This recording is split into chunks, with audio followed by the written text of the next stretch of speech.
So today I'm going to continue to build a simple website to train Rust. I'm building a website based on this. So this is a Rust quiz. There's 37 quizzes, and I want something that I'm still thinking about it, how I'm gonna do this, but I want something that I can build a daily habit of spending around 2 hours just to get the fundamental patterns down on my mind. And I have other different strategies as well. I think I'm going to study libraries also, but the goal I have now is to become a lot better at Rust. So I'm trying to solidify the understanding of the fundamental patterns. I already built the beginning of the website, and it's just very simple. I'm basically getting the quizzes from this one. Then I think what I'm gonna do today is to convert the book quizzes, Rust book. I read the book and then I did the quizzes of the book, but I kind of speed run the quizzes because there's too many, and it's like there's a lot of stuff to study, so it's hard to focus on everything. So what I'm thinking about doing is converting the Rust book quizzes first, and then I'm thinking about, if possible, I'm not really sure if it's gonna be possible, but I think probably yes. So instead of doing these quizzes here, I just get the answers and then I convert them into quizzes as well. I'm gonna wait to see if it's streaming, then I'll think more about this.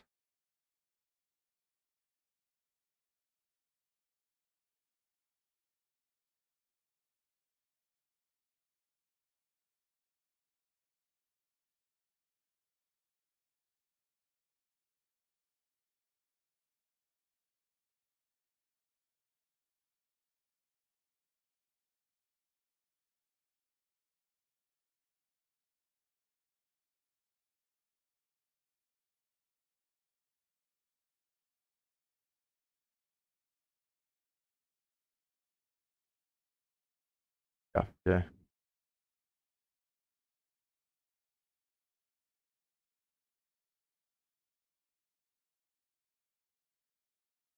So the one that I have now, I've put it on the path here.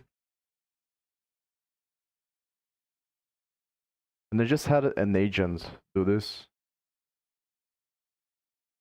Sure why it's not working. Yeah, so it's very simple now.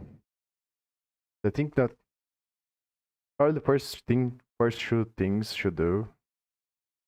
So here, it's basically, these quizzes that I have here are basically the Rust quiz ones.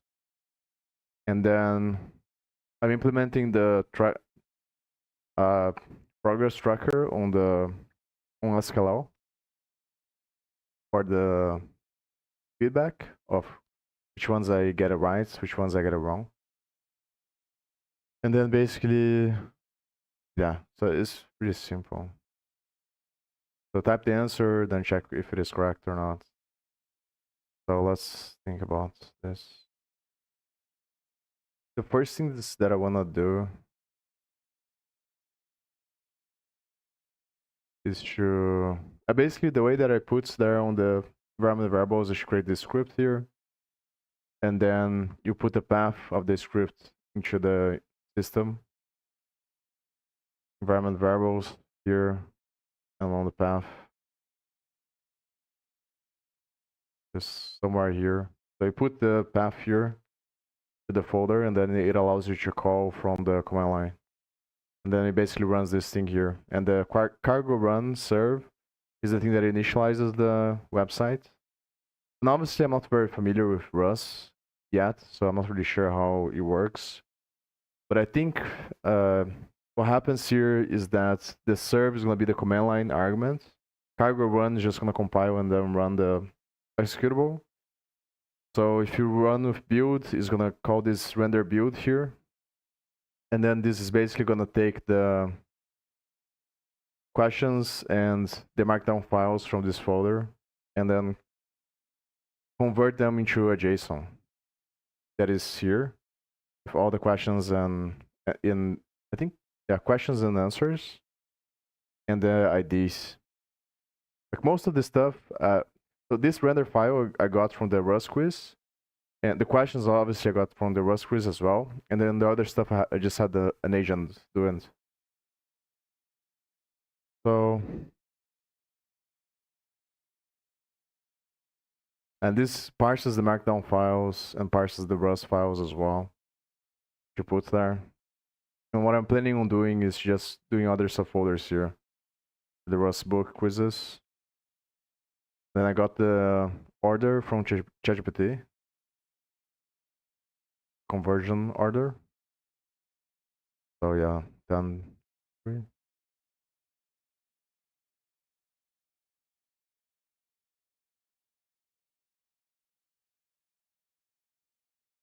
I'm gonna read each chapter again, and then probably use LLMs as well. So the goal is to convert each question into a quiz that I can put there on one of the. I'm gonna transfer this into the Rust and Markdown pairs there inside of the folder. But I'm thinking maybe I should use the agent first to classify based on the. Yeah, but this is the problem. It's how I'm gonna know, because I was thinking about dividing the quizzes based on categories. So I think I can have one list for the Rust quiz ones, and then I can have other lists for different types of quizzes, like borrow checker or macro or stuff like that. And the other thing I'm not really sure is if the database is working. I'm not really sure how it works.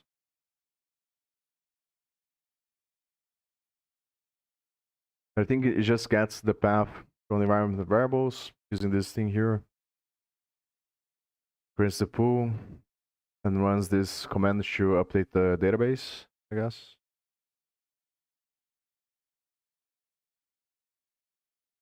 And this is just the routes, and it gets the templates from here using a library. It's just something with a is comma, or forgot the name of the thing. This is the so it uses this template here from this a schema or a schema, however you say this. And I think what this macro is doing is basically allowing to render the page. I'm not really sure how. We put the path here, kind of intuitive. And then uses the data you have here probably to. I think these are Jinja templates. It's also kind of intuitive to understand. Like anything inside of this pattern here is a variable probably, and then you have if statements and loops. Then it's probably going to use the Rust data to replace whatever we have here. So let me think about. Currently, there are no tags. Maybe the first thing that I have to do is add tags on this existing quizzes. But the problem is, it's kind of like a paradox because you only know the best tag to put once you understand everything. Maybe in the beginning it's not a very good idea to do the tags. I think I should ask to create a category, but to create the categories you need tags.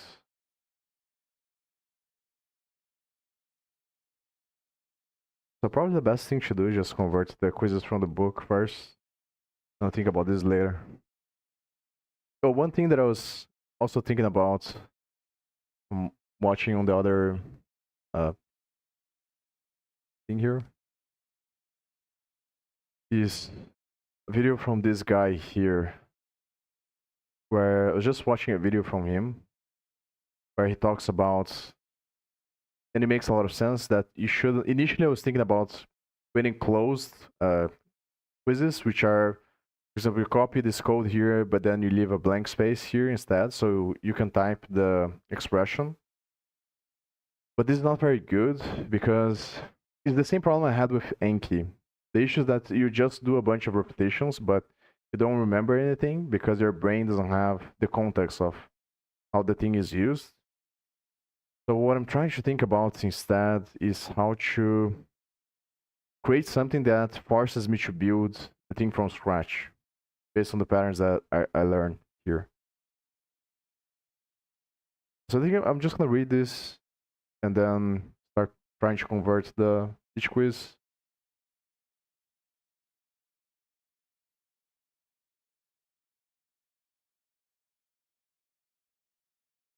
Keyboard shortcuts, press leftward arrow. Validating references with lifetimes. Lifetimes are another kind of generic that we've already been using. Rather than ensuring that a type has the behavior we want, lifetimes ensure that references are valid as long as we need them to be.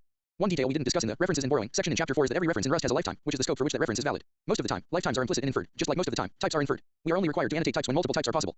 In a similar way, we have to annotate lifetimes when the lifetimes of references could be related in a few different ways. Rust requires us to annotate the relationships using generic lifetime parameters to ensure the actual references used at runtime will definitely be valid. Annotating lifetimes is not a concept most other programming languages have, so this is going to feel unfamiliar. Although we won't cover lifetimes in their entirety in this chapter, we'll discuss common ways you might encounter lifetime syntax so you can get comfortable with the concept. Preventing dangling references with lifetimes. The main aim of lifetimes is to prevent dangling references, which cause a program to reference data other than the data it's intended to reference. Consider the unsafe program in listing 10 to 16, which has an outer scope and an inner scope. Listing 10 to 16, an attempt to use a reference whose value has gone out of scope. Note, the examples in listings 10 to 16, 10 to 17, and 10 to 23 declare variables without giving them an initial value, so the variable name exists in the outer scope. At first glance, this might appear to be in conflict with Rust having no null values. However, if we try to use a variable before giving it a value, we'll get a compile time error, which shows that Rust indeed does not allow null values. The outer scope declares a variable named r with no initial value, and the inner scope declares a variable named x with the initial value of 5. Inside the inner scope, we attempt to set the value of r as a reference to x. Then the inner scope ends, and we attempt to print the value in r. This code won't compile because the value that r is referring to has gone out of scope before we try to use it. Here's the error message. The error message says that the variable x does not live long enough. The reason is that x will be out of scope when the inner scope ends on line 7. But r is still valid for the outer scope, because its scope is larger. We say that it lives longer. If Rust allowed this code to work, r would be referencing memory that was deallocated when x went out of scope, and anything we tried to do with r wouldn't work correctly. So how does Rust determine that this code is invalid? It uses a Borrow checker. The Borrow checker ensures data outlives its references. The Rust compiler has a Borrow checker that compares scopes to determine whether all borrows are valid. Listing 10 to 17 shows the same code as listing 10 to 16 but with annotations showing the lifetimes of the variables. Listing 10 to 17, annotations of the lifetimes of r and x, named a and b, respectively. Here, we've annotated the lifetime of r with a and the lifetime of x with b. As you can see, the inner b block is much smaller than the outer, a lifetime block. At compile time, Rust compares the size of the two lifetimes and sees that r has a lifetime of a but that it refers to memory with a lifetime of b. The program is rejected because b is shorter than a. The subject of the reference doesn't live as long as the reference. Listing 10 to 18 fixes the code so it doesn't have a dangling reference and it compiles without any errors. Listing 10 to 18, a valid reference because the data has a longer lifetime than the reference here. X has the lifetime b, which in this case is larger than a. This means r can reference x because Rust knows that the reference in r will always be valid while x is valid. Now that you know what the lifetimes of references are and how Rust analyzes lifetimes to ensure references will always be valid, let's explore generic lifetimes of parameters and return values in the context of functions. Generic lifetimes in functions will write a function that returns the longer of two string slices. This function will take two string slices and return a single string slice. After we've implemented the longest function, the code in listing 10 to 19 should print the longest string as abcd. File name src/main. R's listing 10 to 19, a main function that calls the longest function to find the longer of two string slices. Note that we want the function to take string slices, which are references, rather than strings, because we don't want the longest function to take ownership of its parameters. Refer to string slices as parameters in chapter 4 for more discussion about why the parameters we use in listing 10 to 19 are the ones we want. If we try to implement the longest function as shown in listing 10 to 20, it won't compile. File name src/main. R's listing 10 to 20, an implementation of the longest function that returns the longer of two string slices but does not yet compile. Instead, we get the following error that talks about lifetimes. The help text reveals that the return type needs a generic lifetime parameter on it because Rust can't tell whether the reference being returned refers to x or y. Actually, we don't know either, because the if block in the body of this function returns a reference to x and the else block returns a reference to y. When we're defining this function, we don't know the concrete values that will be passed into this function, so we don't know whether the if case or the else case will execute. We also don't know the concrete lifetimes of the references that will be passed in, so we can't look at the scopes as we did in listings 10 to 17 and 10 to 18 to determine whether the reference we return will always be valid. The Borrow checker can't determine this either, because it doesn't know how the lifetimes of x and y relate to the lifetime of the return value. To fix this error, we'll add generic lifetime parameters that define the relationship between the references so the Borrow checker can perform its analysis. Lifetime annotation syntax. Lifetime annotations don't change how long any of the references live. Rather, they describe the relationships of the lifetimes of multiple references to each other without affecting the lifetimes. Just as functions can accept any type when the signature specifies a generic type parameter, functions can accept references with any lifetime by specifying a generic lifetime parameter. Lifetime annotations have a slightly unusual syntax. The names of lifetime parameters must start with an apostrophe and are usually all lowercase and very short, like generic types. Most people use the name for the first lifetime annotation. We place lifetime parameter annotations after the end of a reference, using a space to separate the annotation from the reference's type. Here are some examples: a reference to an i32 without a lifetime parameter, a reference to an i32 that has a lifetime parameter named a, and a mutable reference to an i32 that also has the lifetime a. One lifetime annotation by itself doesn't have much meaning because the annotations are meant to tell Rust how generic lifetime parameters of multiple references relate to each other. Let's examine how the lifetime annotations relate to each other in the context of the longest function. Lifetime annotations in function signatures. To use lifetime annotations in function signatures, we need to declare the generic lifetime parameters inside angle brackets between the function name and the parameter list, just as we did with generic type parameters. We want the signature to express the following constraint: the returned reference will be valid as long as both the parameters are valid. This is the relationship between lifetimes of the parameters and the return value. We'll name the lifetime a and then add it to each reference, as shown in listing 10 to 21. File name src/main. R's listing 10 to 21, the longest function definition specifying that all the references in the signature must have the same lifetime of this code should compile and produce the result we want when we use it with the main function in listing 10 to 19. The function signature now tells Rust that for some lifetime a, the function takes two parameters, both of which are string slices that live at least as long as lifetime a. The function signature also tells Rust that the string slice returned from the function will live at least as long as lifetime a. In practice, it means that the lifetime of the reference returned by the longest function is the same as the smaller of the lifetimes of the values referred to by the function arguments. These relationships are what we want Rust to use when analyzing this code. Remember, when we specify the lifetime parameters in this function signature, we're not changing the lifetimes of any values passed in or returned. Rather, we're specifying that the Borrow checker should reject any values that don't adhere to these constraints. Note that the longest function doesn't need to know exactly how long x and y will live, only that some scope can be substituted for that will satisfy the signature. When annotating lifetimes in functions, the annotations go in the function signature, not in the function body. The lifetime annotations become part of the contract of the function, much like the types in the signature. Having function signatures contain the lifetime contract means the analysis the Rust compiler does can be simpler. If there's a problem with the way a function is annotated or the way it is called, the compiler errors can point to the part of our code and the constraints more precisely. If, instead, the Rust compiler made more inferences about what we intended the relationships of the lifetimes to be, the compiler might only be able to point to a use of our code many steps away from the cause of the problem. When we pass concrete references to longest, the concrete lifetime that is substituted for is the part of the scope of x that overlaps with the scope of y. In other words, the generic lifetime will get the concrete lifetime that is equal to the smaller of the lifetimes of x and y. Because we've annotated the returned reference with the same lifetime parameter a, the returned reference will also be valid for the length of the smaller of the lifetimes of x and y. Let's look at how the lifetime annotations restrict the longest function by passing in references that have different concrete lifetimes. Listing 10 to 22 is a straightforward example. File name, src/main. Rs listing 10 to 22, using the longest function with references to string values that have different concrete lifetimes in this example. String 1 is valid until the end of the outer scope, string 2 is valid until the end of the inner scope, and result references something that is valid until the end of the inner scope. Run this code and you'll see that the Borrow checker approves. It will compile and print the longest string is long. Next, let's try an example that shows that the lifetime of the reference in result must be the smaller lifetime of the two arguments. We'll move the declaration of the result variable outside the inner scope but leave the assignment of the value to the result variable inside the scope with string 2. Then we'll move the println. That uses result to outside the inner scope after the inner scope has ended. The code in listing 10 to 23 will not compile. File name, src/main. Rs listing 10 to 23, attempting to use result after string 2 has gone out of scope when we tried to compile this code. We get this error. The error shows that for result to be valid for the println statement, string 2 would need to be valid until the end of the outer scope. Rust knows this because we annotated the lifetimes of the function parameters and return values using the same lifetime parameter a. As humans, we can look at this code and see that string 1 is longer than string 2, and therefore, result will contain a reference to string 1. Because string 1 has not gone out of scope yet, a reference to string 1 will still be valid for the println statement. However, the compiler can't see that the reference is valid in this case. We've told Rust that the lifetime of the reference returned by the longest function is the same as the smaller of the lifetimes of the references passed in. Therefore, the Borrow checker disallows the code in listing 10 to 23 as possibly having an invalid reference. Try designing more experiments that vary the values and lifetimes of the references passed into the longest function and how the returned reference is used. Make hypotheses about whether or not your experiments will pass the Borrow checker before you compile, then check to see if you're right. Quiz answer review. You answered 2 halves questions correctly. Question 1. Which kind of programming error is a lifetime supposed to prevent? You answered, using a reference to an object after its memory has been freed. Context. Lifetimes help identify how long an object is live, and whether references to that object outlive the object itself. Question 2. Determine whether the program will pass the compiler. If it passes, write the expected output of the program if it were executed. You answered, this program does not compile. Context. If the type signature says that the function must return a reference with lifetime a, then it would be invalid to return a reference with a different lifetime b, i.e. y here. Thinking in terms of lifetimes the way in which you need to... And there's also this other thing about whether or not I should convert, because I don't want to spend time on things that don't make sense. Like, this is the hardest part. There's 2 things that are very hard that I'm thinking about. And one is how to make it so that the training is actually meaningful and useful. And the other one is figure out what exactly I should train for. Those are the 2 things that are the hardest to figure out now.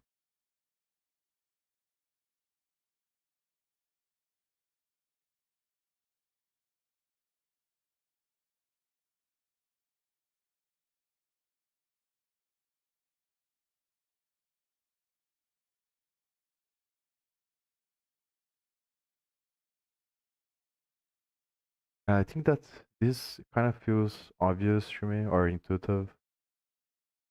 Maybe not.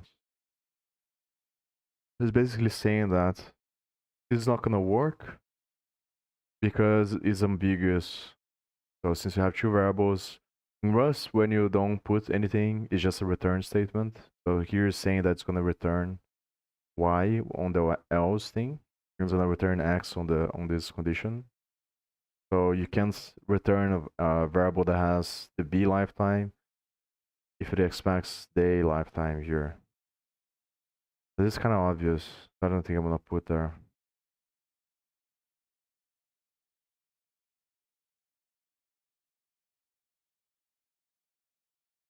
What I should try to do is to have stuff that maybe I should ask for LLMs to build, or for the agent to build, or to give me simple things that I can build using the quizzes. Maybe I can ask the agent to go over all the quizzes and then tell it to build. Well, the problem is that it wouldn't be like can't be a full project. It has to be simple algorithms, I think. So maybe ask it to build algorithms, probably the best thing. Need to specify lifetime parameters depends on what your function is doing. For example, if we change the implementation of the longest function to always return the first parameter rather than the longest string slice, we wouldn't need to specify a lifetime on the y parameter. The following code will compile. File name, src/main. We've specified a lifetime parameter for the parameter x and the return type, but not for the parameter y, because the lifetime of y does not have any relationship with the lifetime of x or the return value. When returning a reference from a function, the lifetime parameter for the return type needs to match the lifetime parameter for one of the parameters. If the reference returned does not refer to one of the parameters, it must refer to a value created within this function. However, this would be a dangling reference because the value will go out of scope at the end of the function. Consider this attempted implementation of the longest function that won't compile. File name, src/main. Rs here, even though we've specified a lifetime parameter for the return type, this implementation will fail to compile because the return value lifetime is not related to the lifetime of the parameters at all. Here's the error message we get. The problem is that result goes out of scope and gets cleaned up at the end of the longest function. We're also trying to return a reference to result from the function. There is no way we can specify lifetime parameters that would change the dangling reference, and Rust won't let us create a dangling reference. In this case, the best fix would be to return a known data type rather than a reference, so the calling function is then responsible for cleaning up the value. Ultimately, lifetime syntax is about connecting the lifetimes of various parameters and return values of functions. Once they're connected, Rust has enough information to allow memory safe operations and disallow operations that would create dangling pointers or otherwise violate memory safety. Lifetime annotations in struct definitions so far. The structs we've defined all hold own types. We can define structs to hold references, but in that case we would need to add a lifetime annotation on every reference in the struct's definition. Listing 10 to 24 has a struct named important excerpt that holds a string slice. File name, src/main. Rs listing 10 to 24, a struct that holds a reference, requiring a lifetime annotation. This struct has the single field part that holds a string slice, which is a reference. As with generic data types, we declare the name of the generic lifetime parameter inside angle brackets after the name of the struct, so we can use the lifetime parameter in the body of the struct definition. This annotation means an instance of important excerpt can't outlive the reference it holds in its part field. The main function here creates an instance of the important excerpt struct that holds a reference to the first sentence of the string owned by the variable novel. The data in novel exists before the important excerpt instance is created. In addition, novel doesn't go out of scope until after the important excerpt goes out of scope, so the reference in the important excerpt instance is valid. Lifetime elision, you've learned that every reference has a lifetime and that you need to specify lifetime parameters for functions or structs that use references. However, we had a function in listing 4 to 9, shown again in listing 10 to 25, that compiled without lifetime annotations. File name, src/libars listing 10 to 25, a function we defined in listing 4 to 9 that compiled without lifetime annotations, even though the parameter and return type are references. The reason this function compiles without lifetime annotations is historical. In early versions, 3.1.0 of Rust, this code wouldn't have compiled because every reference needed an explicit lifetime. At that time, the function signature would have been written like this. After writing a lot of Rust code, the Rust team found that Rust programmers were entering the same lifetime annotations over and over in particular situations. These situations were predictable and followed a few deterministic patterns. The developers programmed these patterns into the compiler's code so the borrow checker could infer the lifetimes in these situations and wouldn't need explicit annotations. This piece of Rust history is relevant because it's possible that more deterministic patterns will emerge and be added to the compiler. In the future, even fewer lifetime annotations might be required. The patterns programmed into Rust's analysis of references are called the lifetime elision rules. These aren't rules for programmers to follow. They're a set of particular cases that the compiler will consider, and if your code fits these cases, you don't need to write the lifetimes explicitly. The elision rules don't provide full inference. If there is still ambiguity about what lifetimes the references have after Rust applies the rules, the compiler won't guess what the lifetime of the remaining references should be. Instead of guessing, the compiler will give you an error that you can resolve by adding the lifetime annotations. Lifetimes on function or method parameters are called input lifetimes, and lifetimes on return values are called output lifetimes. The compiler uses 3 rules to figure out the lifetimes of the references when there aren't explicit annotations. The first rule applies to input lifetimes, and the second and third rules apply to output lifetimes. If the compiler gets to the end of the 3 rules and there are still references for which it can't figure out lifetimes, the compiler will stop with an error. These rules apply to fn definitions as well as input blocks. The first rule is that the compiler assigns a different lifetime parameter to each lifetime in each input type. References like and_i32 need a lifetime parameter, and structures like important excerpt _ need a lifetime parameter. For example, the function fn foo x and i32 would get 1 lifetime parameter and become fn foo a x and i32. The function fn foo x and i32 y and i32 would get 2 lifetime parameters and become fn foo a b x and i32 y and b i32. The function fn foo x and important excerpt would get 2 lifetime parameters and become fn foo a b x and important excerpt b. The second rule is that if there is exactly one input lifetime parameter, that lifetime is assigned to all output lifetime parameters fn foo a x and ai32 and ai32. The third rule is that if there are multiple input lifetime parameters, but one of them is end self or end but self because this is a method, the lifetime of self is assigned to all output lifetime parameters. This third rule makes methods much nicer to read and write because fewer symbols are necessary. Let's pretend we're the compiler. We'll apply these rules to figure out the lifetimes of the references in the signature of the first underscore word function in listing 10 to 25. The signature starts without any lifetimes associated with the references. Then the compiler applies the first rule, which specifies that each parameter gets its own lifetime. We'll call it as usual. So now the signature is this. The second rule applies because there is exactly one input lifetime. The second rule specifies that the lifetime of the one input parameter gets assigned to the output lifetime. So the signature is now this. Now all the references in this function signature have lifetimes, and the compiler can continue its analysis without needing the programmer to annotate the lifetimes in this function signature. Let's look at another example, this time using the longest function that had no lifetime parameters when we started working with it in listing 10 to 20. Let's apply the first rule. Each parameter gets its own lifetime. This time we have 2 parameters instead of 1, so we have 2 lifetimes. You can see that the second rule doesn't apply because there is more than one input lifetime. The third rule doesn't apply either, because longest is a function rather than a method, so none of the parameters are self. After working through all 3 rules, we still haven't figured out what the return type's lifetime is. This is why we got an error trying to compile the code in listing 10 to 20. The compiler worked through the lifetime elision rules but still couldn't figure out all the lifetimes of the references in the signature. Because the third rule really only applies in method signatures, we'll look at lifetimes in that context next to see why the third rule means we don't have to annotate lifetimes in method signatures very often. Lifetime annotations in method definitions. When we implement methods on a struct with lifetimes, we use the same syntax as that of generic type parameters, as shown in listing 10 to 11. Where we declare and use the lifetime parameters depends on whether they're related to the struct fields or the method parameters and return values. Lifetime names for struct fields always need to be declared after the impl keyword and then used after the struct's name because those lifetimes are part of the struct's type. In method signatures inside the impl block, references might be tied to the lifetime of references in the struct's fields, or they might be independent. In addition, the lifetime elision rules often make it so that lifetime annotations aren't necessary in method signatures. Let's look at some examples using the struct named important excerpt that we defined in listing 10 to 24. First, we'll use a method named level whose only parameter is a reference to self and whose return value is i32, which is not a reference to anything. The lifetime parameter declaration after and when its use after the type name are required, but we're not required to annotate the lifetime of the reference to self because of the first elision rule. Here's an example where the third lifetime elision rule applies. There are 2 input lifetimes, so Rust applies the first lifetime elision rule and gives both end self and announcement their own lifetimes. Then, because one of the parameters is end self, the return type gets the lifetime of end self, and all lifetimes have been accounted for. The static lifetime, one special lifetime we need to discuss is static, which denotes that the affected reference can live for the entire duration of the program. All string literals have the static lifetime, which we can annotate as follows. The text of this string is stored directly in the program's binary, which is always available. Therefore, the lifetime of all string literals is static. You might see suggestions in error messages to use the static lifetime. But before specifying static as the lifetime for a reference, think about whether the reference you have actually lives the entire lifetime of your program or not, and whether you want it to. Most of the time, an error message suggesting the static lifetime results from attempting to create a dangling reference or a mismatch of the available lifetimes. In such cases, the solution is to fix those problems, not to specify the static lifetime. Generic type parameters, trait bounds, and lifetimes together. Let's briefly look at the syntax of specifying generic type parameters, trait bounds, and lifetimes all in one function. This is the longest function from listing 10 to 21 that returns the longer of 2 string slices. But now it has an extra parameter named and of the generic type t, which can be filled in by any type that implements the display trait as specified by the where clause. This extra parameter will be printed using, which is why the display trait bound is necessary. Because lifetimes are a type of generic, the declarations of the lifetime parameter a and the generic type parameter t go in the same list inside the angle brackets after the function name. Quiz answer review. You answered 0/3 questions correctly. Question 1. If a reference has a lifetime, static, then this means you answered the data under the reference lives in the static region of memory. The correct answer is the data under the reference is never deallocated. Context. Static means live for the entire program, and so data under a static reference must never be deallocated. While in practice, static references are usually not mutable. The meaning of the static lifetime has no essential relationship to mutability. Question 2. Consider the following unannotated function signature. Will Rust accept this function signature? If so, what lifetimes will it infer? You answered. The correct answer is context. The struct takes a single lifetime parameter, and the output has a single lifetime, so Rust assumes they are the same. Question 3. Consider the following unannotated function signature. Will Rust accept this function signature? If so, what lifetimes will it infer? You answered. The correct answer is Rust will reject this function signature. Context. Rust will not compile this program because it is ambiguous whether the lifetime of the output is tied to the lifetime of enfoo or the reference foo.bar. Summary. We covered a lot in this chapter. Now that you know about generic type parameters, traits, and trait bounds, and generic lifetime parameters, you're ready to write code without repetition that works in many different situations. Generic type parameters let you apply the code to different types. Traits and trait bounds ensure that even though the types are generic, they'll have the behavior the code needs. You learn how to use lifetime annotations to ensure that this flexible code won't have any dangling references. And all of this analysis happens at compile time, which doesn't affect runtime performance. Believe it or not, there is much more to learn on the topics we discussed in this chapter. Chapter 18 discusses trait objects, which are another way to use traits. There are also more complex scenarios involving lifetime annotations that you will only need in very advanced scenarios. For those, you should read the Rust reference. But next, you'll learn how to write tests in Rust so you can make sure your code is working the way it should.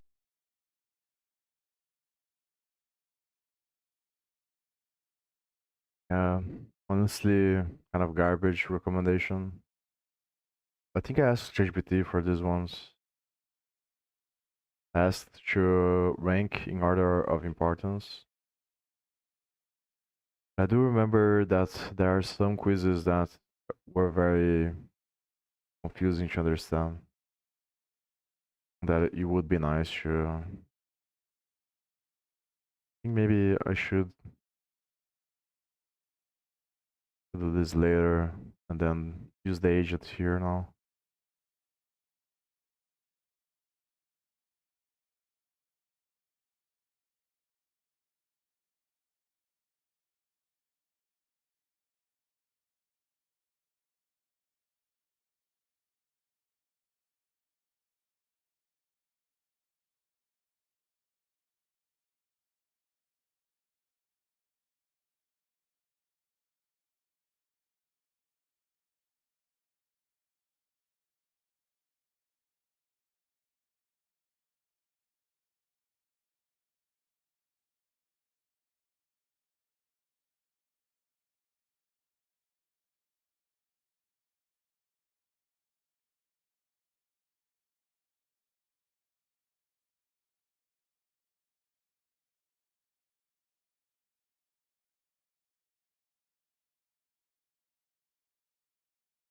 So I think if I put tags here, it's gonna update. I'm just gonna ask.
This is a atomic reference count.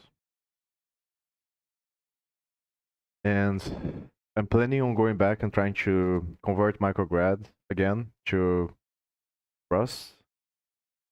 But I wanna train a lot more the fundamental patterns. Well, maybe after I'm done with this website, I'm gonna do that in parallel. So I don't take a lot of time. But I think for that one, the simplest conversion is gonna be to use RefCell or something like that, or RC. It's basically reference counted variables in Rust.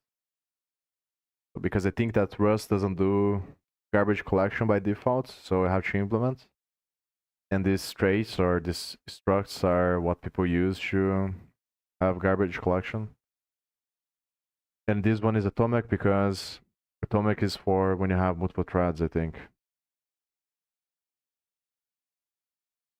Yeah, so I think the purpose of the atomic is to prevent out of order operations on critical memory regions so that you have the correct causal path to change the data.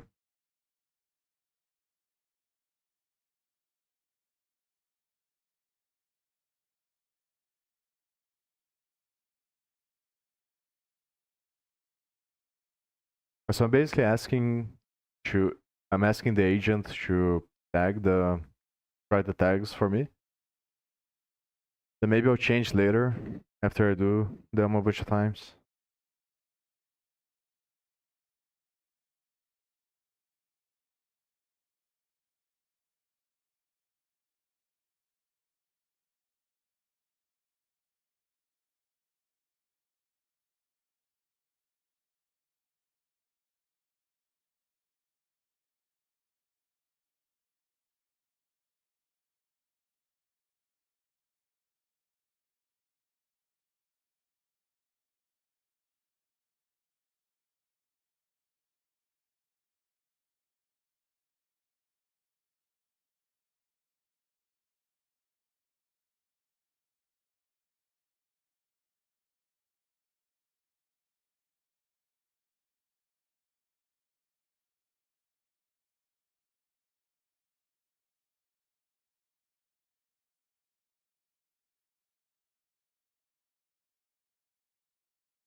This is one thing that I have to train a lot, which is going to be matrix multiplication. It's already a kind of hard thing to know, or should think about even in mathematics or other programming languages. So this is going to be very hard in Rust, I think.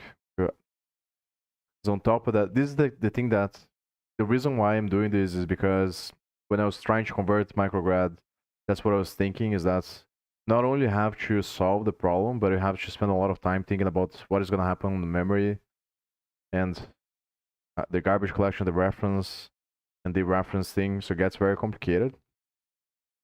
I think that it makes more sense to try to become as best as possible until everything becomes unconscious so that I can free up space to actually focus on the problem instead. Matrix operation is going to be very annoying too, I think, in the beginning at least.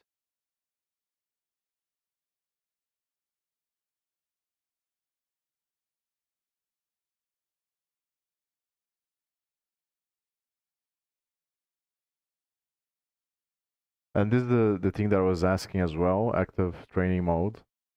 So the simplest thing that I could think about now is to have a quiz, a simple quiz that asks for an output and gives like minimal information.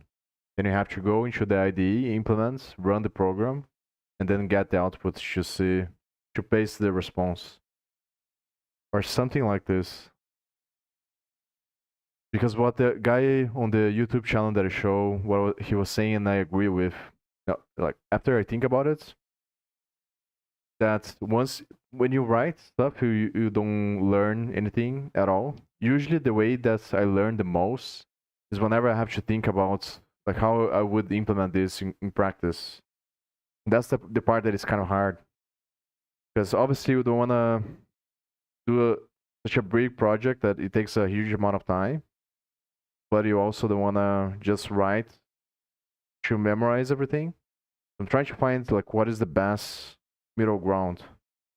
Have only the fundamental patterns and then have like small things that I can do. Kind of like going to the gym where you can keep exercising that uncomfortable feeling you get when you don't know. Then usually what happens is that you get the answers right away. Like you get the questions, the right questions to ask because it's obviously the instinct. You hit a roadblock, then you have like what actually matters, and then it becomes a lot more efficient. This is the reason why I don't like these types of quizzes on exorcism. Like it feels like a waste of time because it's just making you focus on the wrong thing. Like it's to solve a problem that you don't care about. So that's what I'm trying to do. I'm trying to extract the fundamental patterns to build stuff that I actually care about.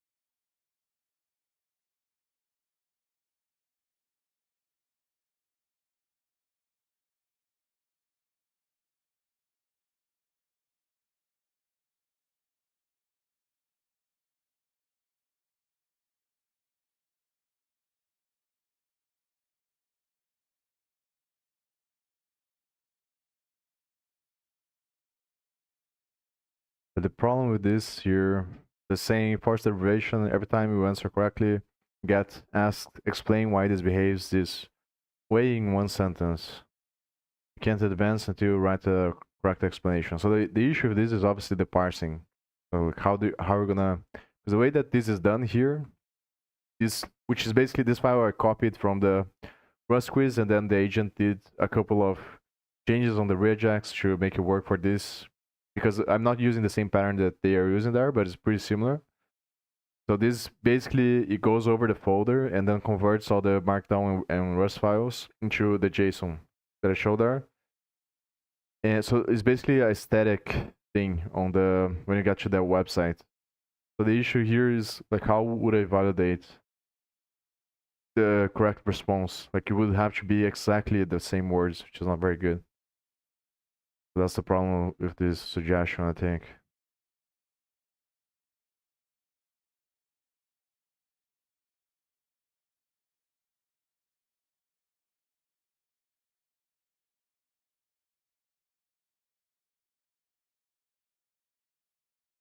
Yeah, this is another pattern that I was thinking about. Is like the best way to learn is to fix things. So this is another thread that I have, like another project similar to this one, but I was trying to create something that destroys the library and then I have to rebuild. But the problem with that it's true because in order to hit flow state, you need something that is a little bit outside of the queue you have currently. So that's the issue. Like it felt like too big of a gap in the beginning to fix things, but I think I'm gonna try that again once I master these quizzes more. The fundamental patterns. I think the most important part is to really make sure that I know the fundamental patterns deeply. I don't have to think about them later, and then I can do like a concurrent thing where some part of the time I try to reconstruct the libraries, and other parts I actually just study the source, and then obviously try to build stuff as well.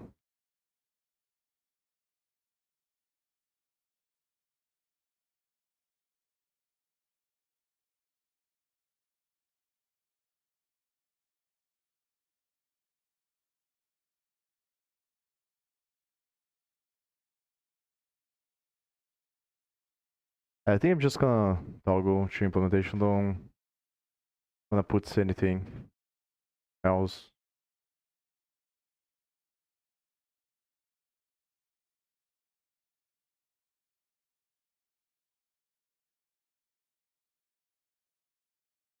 I'm gonna have to tell it that this is wrong.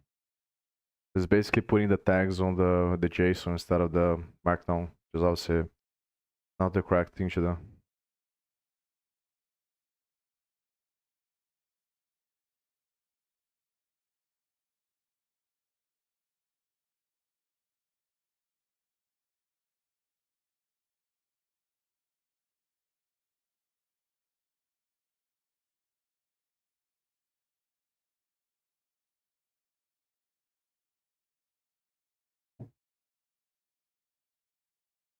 I'm gonna wait for it to finish the implementation though.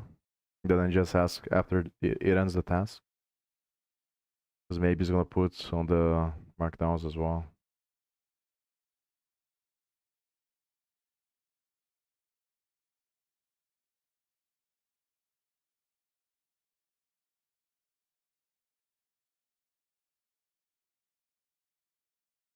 I'll be right back. I'll go to the bathroom.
I think this is the problem. So I have to change this stuff here,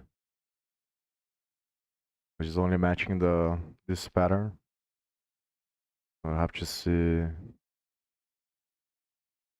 It probably has to change everything. That's the thing.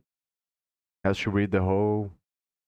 What I wanted to do is to obviously search for any Rust and Markdown file that exists inside of this folder, and then parse everything and put it on the JSON. I want to see. I think there. Yeah, this is another problem. Currently, there's no difference. Maybe I can put. So either I can differentiate the categories based on the tags, or I can create another field.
Yeah, I think they probably don't let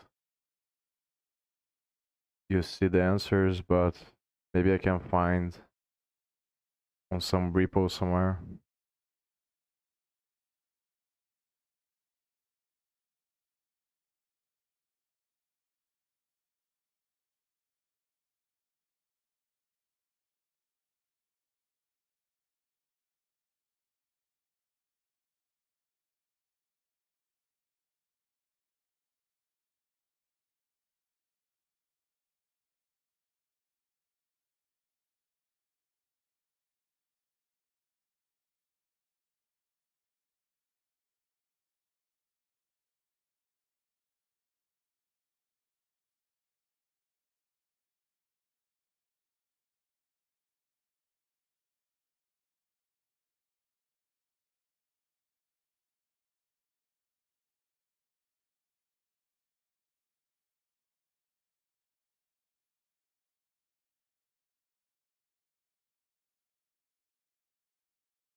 I have this open here. Yeah, that's why.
And so I didn't put.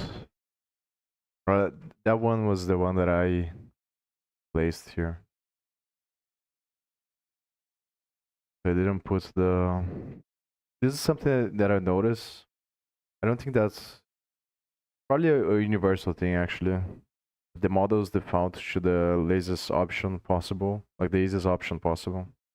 This happens quite a lot.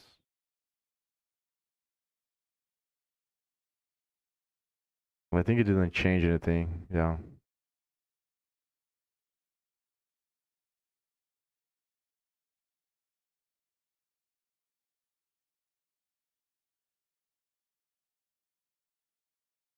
Not sure if this is one.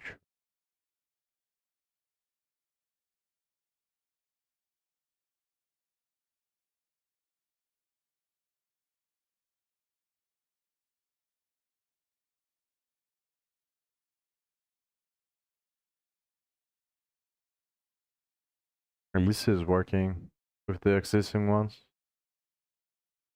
But I think I'm gonna stop here. I'm just gonna focus on improving this. I think what I'm gonna do is just convert the book quizzes manually, and I'm gonna try to find the ones for like the answers for all of these ones. If I can't find it, then I'm just gonna forget about it. And I'm gonna spend a bunch of time thinking about what custom quizzes I can do. But here it's kind of annoying because it's gonna be kind of thing that has to, like, it's not really. I think I'm gonna have to. I'm just gonna open another task, and then I'm just gonna keep like uh, prompting the agents in different ways to get it to do this. Because I'm pretty sure it's just the way that I'm prompting there. And the next obvious step is to put the tags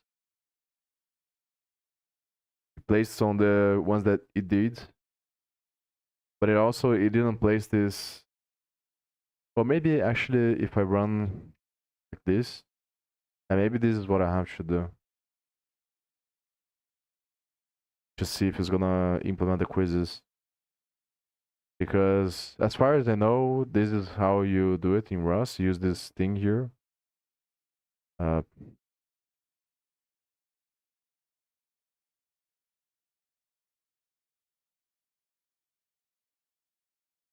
think it's this clap parser.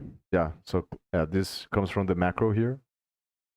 So these macros allow you to turn an enum into command line arguments, parsing command line arguments. You call parse to get the command line arguments here.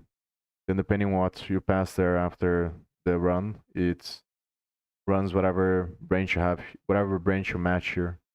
So when I'm running build, it's gonna run the render and it's gonna build the new JSON. I think that is not working because of the new files. This files with the wrong pattern, I think. Or actually is this one. So maybe if I remove, it's gonna work. No, but yeah, the ones that it added is they're also wrong. We're just gonna remove this if the first one is correct. So I'm gonna remove the other ones. Let's see if it's gonna show there. And what I'm gonna do is just convert based on the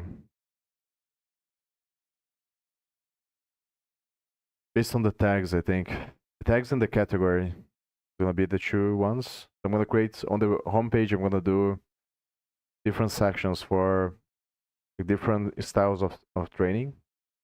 And then I have to spend a bunch of time thinking about how to do quizzes that actually force me into building stuff instead of just repeating over and over again, because I'm not gonna learn if I do it like that, I think.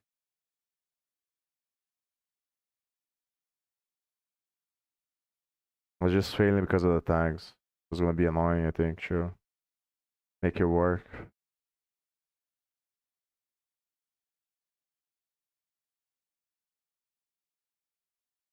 I think they are using a library for parsing the markdown. Is this? Yeah, is this one? Markdown parser.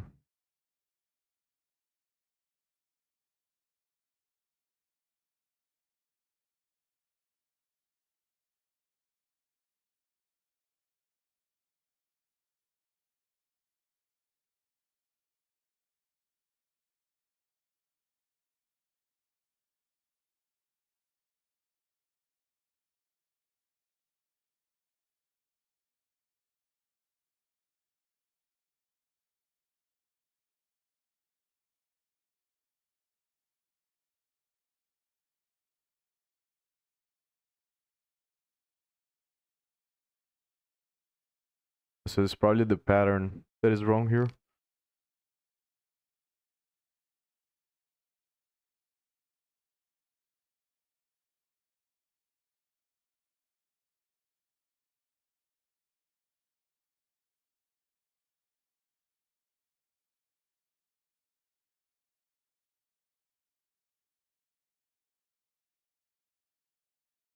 Maybe it's just this.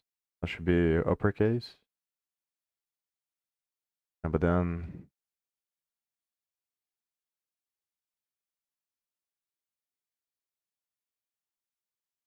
sure if it's that. Yeah, doesn't work.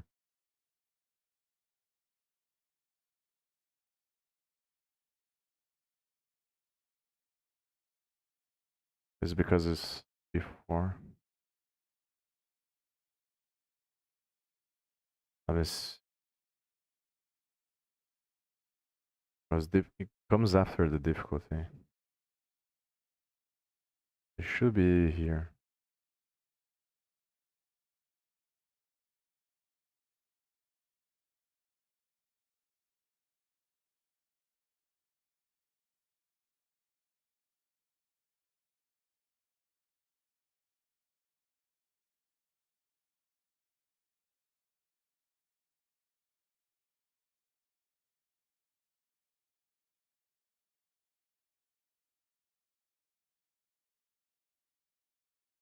Nah, whatever. I want to stop streaming here. I'm gonna continue to do this. Next time that I stream, I'm probably gonna either study a library, a Rust library. I'm just gonna do these exercises on stream. I'm gonna finish converting the quizzes, and then I'm gonna think about other ones, custom ones that I can do. They're gonna be better probably. I think probably I'm gonna just study a library, a Rust library, or continue to try to convert micrograds from Andre to Rust. So yeah, see you next time.